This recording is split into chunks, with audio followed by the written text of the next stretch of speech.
I wanted to take you guys down to the beach for a real world, hands on sunset shooting experience for both stills and video.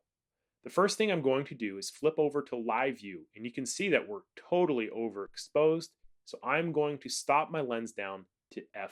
A little bit better exposure. The second thing I want to do is to correct my white balance. In this case, I want to be shooting on the sun icon. Now, another problem with this is we need to make sure we're in focus. The easiest way to do this is to touch 1/3 into the screen until we get our green focusing box, which ensures focusing lock, and then we can flip the lens switch to off. At this point, if we wanted to, we could zoom in using the far right thumb button and then adjust our manual focus to get precise focus lock. But in all honesty, at f8, at this depth of field, you can use your auto focusing and then switch the lens to manual. It's typically how I do it. Now at this point, you can see we have a very interesting problem. The sky is bright, so the foreground is correctly exposed, but we're overexposed where the sun is. If we try to use a faster shutter speed, then the foreground becomes too dark. And this is a real problem when shooting in certain lighting conditions. Now, some of you will say, well, what about the scene mode? We have that HDR part of our dial, and we can flip it over to the scene mode and go to HDR. The problem is when we use this, the camera is going to take multiple images, and when we're dealing with waves, the image will become blurry. So it doesn't work really good for shooting sunsets.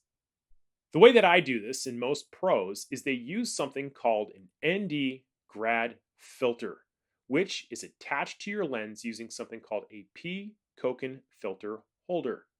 I attach a filter thread, in this case a 77mm, to my lens, and you can find this size under your lens cap of every lens is what the threads are. And then I attach this filter holder, and then I can start dropping in different kinds of filters. In this case, it is half sunglasses, half clear plastic. These run about $40.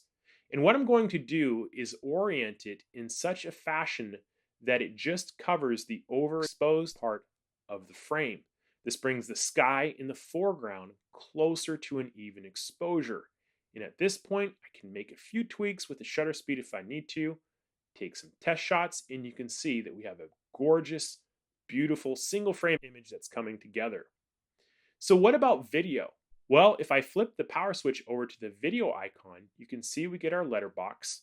And in this case, I am shooting at 60 frames per second, which means I want to use a shutter speed about twice as great, 1/125th of a second, to get that film-like look.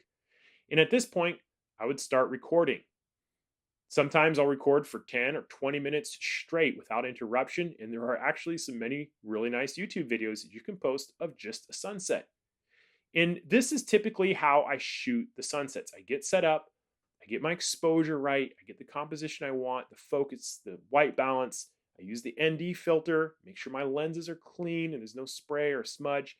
And this is how you can shoot an incredible sunset, still or video.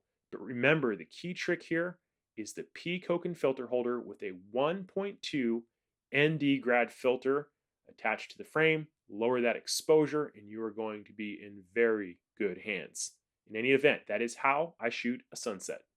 If you found this video helpful, you might be interested in my Canon 77D T7i crash course or one of the many other camera tutorials I teach. They are available for download worldwide and they can be ordered from the following link.